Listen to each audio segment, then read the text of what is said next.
Whispers in Apartment 60, Part 3. After that text, I shut off my phone and didn't turn it back on for 2 days. I didn't sleep either. I started seeing things out of the corners of my eyes, shapes that moved just a second too slow to be tricks of the light. And always in the same places. The hallway leading to the bathroom, the cracked closet door I couldn't close all the way, the warped corner of the ceiling above my bed. There was something in that apartment with me. Not in a physical sense, but in the way mildew creeps into air, seeping, subtle, choking. I could feel it watching me, testing me, like a hand grazing the edge of my thoughts. By the end of that week, my voice started to go hoarse. Not from screaming. I hadn't screamed once. Not even when I woke up to find all the cupboard doors wide open, or when I stepped out of the shower and saw a pale fingerprint on the inside of the fogged glass. I was losing my voice because something was taking it.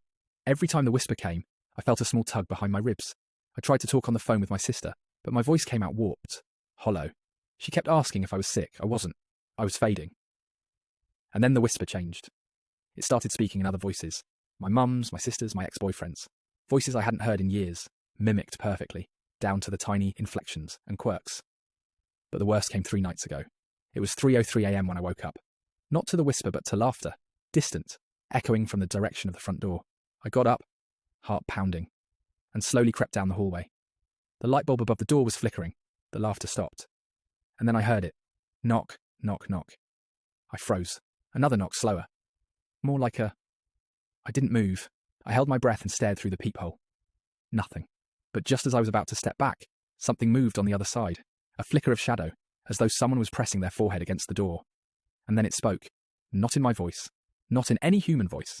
It was like a chorus. Layered, static-laced, wrong. Like dozens of voices layered on top of each other, trying to speak at once. Let us in, you're ready. I stumbled backward, slammed my bedroom door shut, and curled into the corner with a lamp on. Eyes fixed on the wall until dawn.